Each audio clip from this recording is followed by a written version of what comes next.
Hola, hola, ¿cómo se encuentran? Estamos en La Voz del Deporte. Yo soy Jennifer y no me encuentro sola. Tengo un gran equipo con el que vamos a hablar sobre la historia del deporte y su impacto a lo largo del mundo.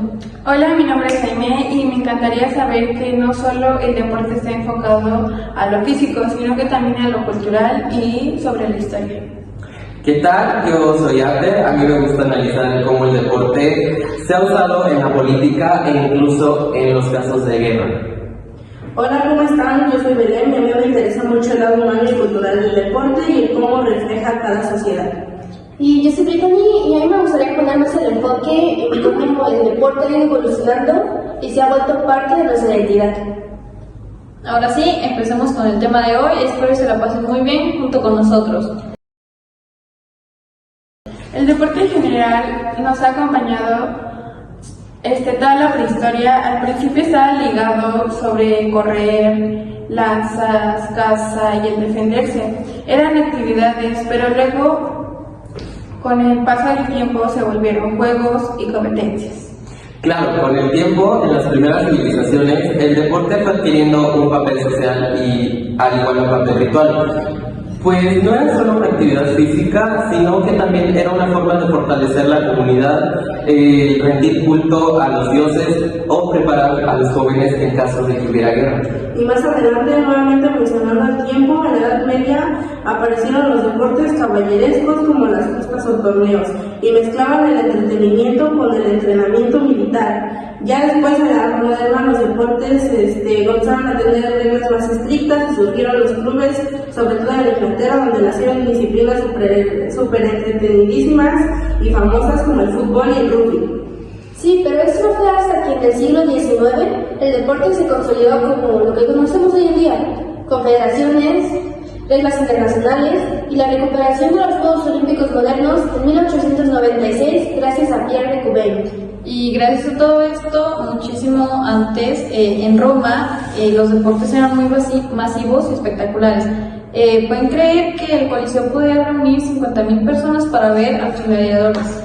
Aunque eran sangrientos, esos combates simbolizaban fuerza, disciplina y grandeza en el imperio. Claro, también era un recurso político para mantener al pueblo entretenido. Dejando de lado el deporte en Roma, ahora yo hablaré sobre el deporte en Mesoamérica. En Mesoamérica, en cambio, tenemos el famoso juego de pelota, que no era simplemente un entretenimiento, era un ritual sagrado que representaba la lucha cósmica entre la luz y la oscuridad. Claro, y tanto relacionaban ese deporte con la religión que sus canchas estaban en espacios ceremoniales y el resultado podía tener sacrificios. Incluso hay evidencias de eso vinculados a juegos. Y no, qué loco. Bueno, en el deporte inglesa y el origen de los Juegos Olímpicos, pues el deporte se convirtió en un ideal cultural. La preparación física formaba parte de la educación. Competir era honrar a la polis y a los dioses. Y desde aquí nacen los Juegos Olímpicos en el 776 a.C. en Olimpia. Competencias como la carrera de estadio, lanzamiento de discos, la lucha y la pentación formaban parte del programa y hasta ahora son muy famosos a lo largo del mundo. Claro, lo más sorprendente es que durante los Juegos se decretaba la tregua olímpica, lo que detenía las guerras entre ciudades-estados para permitir la participación.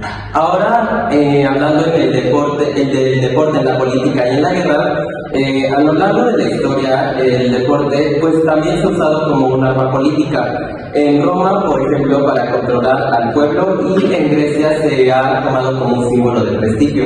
Claro, y qué bueno que mencionas cómo la política se relaciona con el deporte.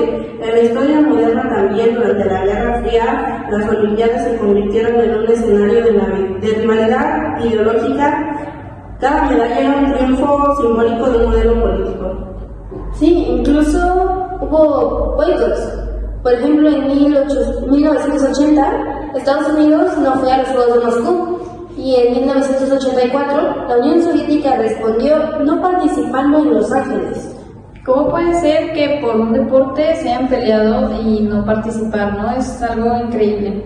Pero también existen ejemplos positivos. El deporte ha servido como un puente diplomático, como en el caso de la diplomacia del ping-pong entre Estados Unidos y China en los años 70.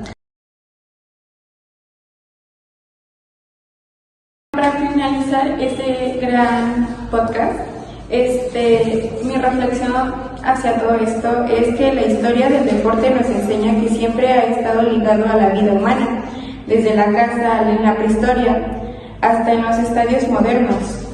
Ya también para finalizar, mi reflexión sería que puede ser un espectáculo, política, religión o una guerra, pero también puede ser una unión entre una identidad y una cultura.